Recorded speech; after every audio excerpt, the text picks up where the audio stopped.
Welcome back to my YouTube channel travelling Sunday. মই মানে পাঠশালাৰ পৰা মই সৰ্থেবাৰী হৈ আমাৰ ঘৰলৈ গৈ আছোঁ আৰু ৰাস্তাত এটা ঘৰত মই চাউণ্ড শুনিবলৈ পালোঁ আৰু চাউণ্ডটো হৈছে এনেকুৱা যে কাঁহৰ বাচন বৰ্তন কৰে যে সৰ্থেবাৰী বিখ্যাত।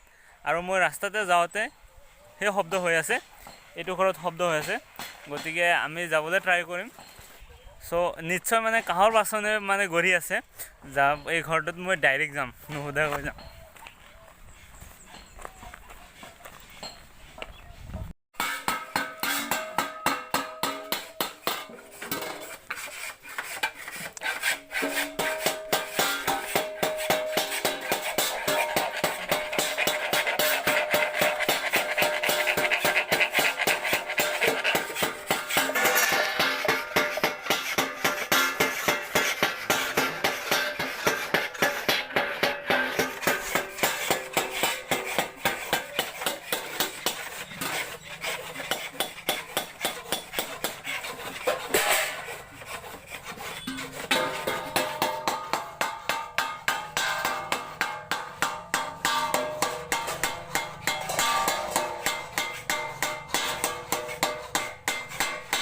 আপোনালোকে পাইকাৰী চেল কৰিলে কিমানকৈ বিক্ৰী কৰে?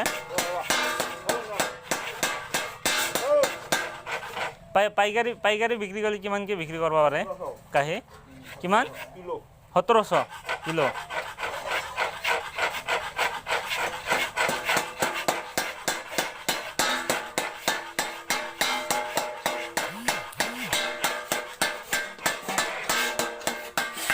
গাইজ চালোঁ, ঘৰটোত সোমাই ভাল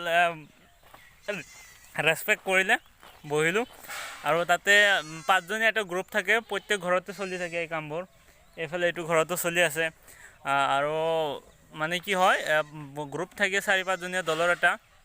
আৰু তেখেতসকলে 1700-1800 টকা মানে কিলো কাঁহৰ, এইটো ঘৰত মানে অকল কাঁহৰ থালখিনি মানে বনায়। আৰু বেলেগ বেলেগ ঘৰত মানে বেলেগ বেলেগ, কোনোবাই কাঁহৰ বাতি থান এইবিলাক বনায় আৰু বেলেগ বেলেগ হেৰিত। গতিকে সেইটোৱে আৰু 1700-1800 টকা কিলো পাইকাৰী কিলো তেওঁলোকে বিক্ৰী কৰে। So' that is all about and thank you for ৱাচিং। আৰু কথাটো হ'ল যে আমাৰ সৰ্থেবাৰী অঞ্চল যে কাঁহৰ যে বিখ্যাত, এইটো মই ৰেণ্ডমলি মানে দেখুৱাই দিলোঁ যে সৰ্থেবাৰীৰ ঘৰে এইবাৰ মই ফাৰ্ষ্ট দেখা পালোঁ।